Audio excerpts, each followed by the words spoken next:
அனைவருக்கும் வணக்கம். இன்னைக்கு நம்ம பார்க்க போகிற வீடியோன்னு பார்த்தீங்கன்னா, பிரச்சனைகளை தீர்க்கும் வரலட்சுமி விரத பரிகாரம் பற்றித்தான் பார்க்க போகிறோம். இந்த உலகத்தில் வாழும் ஒவ்வொரு உயிரினத்திற்குமே ஏதாவது ஒரு வகையில் பிரச்சனை என்பது இருக்கும், சங்கடங்கள் என்பதும் இருக்கும்.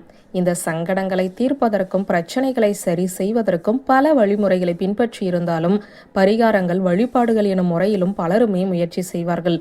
அப்படி செய்யக்கூடிய முயற்சிகளில் ஒன்றாகத்தான் வரலட்சுமி விரதத்தன்று நாம் செய்யக்கூடிய பரிகாரங்கள் இருக்கிறது. மிகவும் எளிமையான பரிகாரங்களை எந்தெந்த பிரச்சனைகள் தீருவதற்காக செய்ய வேண்டும் என்றுதான் இப்போது நாம் பார்க்க போகிறோம்.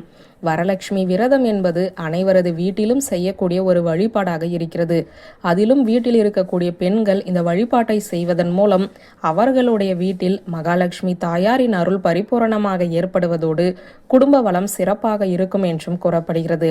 வரலட்சுமி பூஜை செய்யும் பழக்கம் இல்லாதவர்கள் கூட வரலட்சுமி விரதத்தை இருந்து மகாலட்சுமி தாயாரை வழிபாடு செய்வதன் மூலம் அவர்களுக்கு முழுமையான பலன் கிடைக்கும் என்று கூறப்படுகிறது.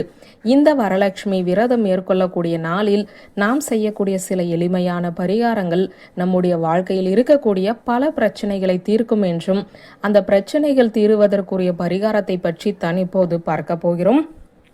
கடன் ரீதியான பிரச்சனைகளால் கஷ்டப்பட்டு கொண்டு இருக்கிறோம். எவ்வளவு முயற்சி செய்தாலும் கடனை அடைக்க முடியவில்லை என்று வருத்தப்படுபவர்கள் வரலட்சுமி விரத தினத்தன்று அம்மனுக்கு துளசி மாலை சாற்றி வழிபாடு செய்ய வேண்டும். வீட்டில் வரலட்சுமி விரதம் செய்யாதவர்களாக இருக்கும் பட்சத்தில் அருகில் இருக்கக்கூடிய பெருமாள் கோவிலுக்கு சென்று பெருமாளுக்கு துளசி மாலை சாற்றி வழிபாடு செய்ய அவர்களுடைய கடன் பிரச்சனை முற்றிலும் தீரும் என கூறப்படுகிறது. வேலையில் நல்ல முன்னேற்றம் ஏற்பட வேண்டும், விரும்பிய வேலை கிடைக்க வேண்டும் என்று நினைப்பவர்கள் வரலட்சுமி விரத தினத்தன்று வயதான தம்பதிகளின் காலில் விழுந்து ஆசீர்வாதம் வாங்க வேண்டும். இப்படி ஆசீர்வாதம் வாங்குவதன் மூலம் அவர்களுடைய தொழில் ரீதியான வேலை தொடர்பான அனைத்து விதமான பிரச்சனைகளும் தீரும். குடும்பத்தில் எதற்கெடுத்தாலும் சண்டை சச்சரவாக இருக்கிறது, கணவன் மனைவிக்கு இடையே ஒற்றுமை இல்லை, உடன் பிறந்தவர்கள் ஒத்துழைப்பு தருவதில்லை என்று குடும்பத்தில் இருக்கக்கூடிய உறவினர்களிடையே சண்டைகள் ஏற்படும் பட்சத்தில் அந்த சண்டைகளை தீர்ப்பதற்கு வரலட்சுமி விரத தினத்தன்று திருநங்கைகளுக்கு தங்களால் என்ற உதவிகளை செய்ய வேண்டும். இப்படி செய்வதன் மூலம் குடும்பத்தில் ஒற்றுமை அதிகரிக்கும். நீண்ட நாட்களாகியும் திருமணம் நடைபெறவில்லை, எவ்வளவு முயற்சி செய்தாலும் திருமணத்தில் தடைகள் ஏற்பட்டு கொண்டு இருக்கிறது என்று நினைப்பவர்கள் வரலட்சுமி விரத தினத்தன்று அருகில் இருக்கக்கூடிய ஒரு வாழை மரத்திற்கு சுத்தமான பசும்பாலை ஊற்றி வழிபாடு செய்ய வேண்டும்.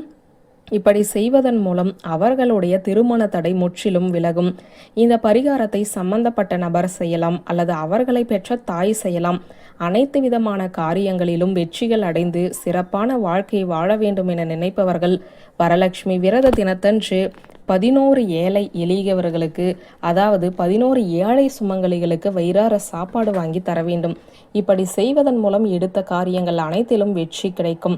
மிகவும் எளிமையான இந்த பரிகாரங்களை அவர்களுடைய பிரச்சனைக்கு ஏற்றவாறு செய்து வரலட்சுமி விரதத்தன்று செய்து முழு பலனை பெற்று சிறப்பாக வாழலாம் என்ற தகவலை சொல்லி இந்த வீடியோவை நிறைவு செய்கிறேன். நன்றி, வணக்கம்.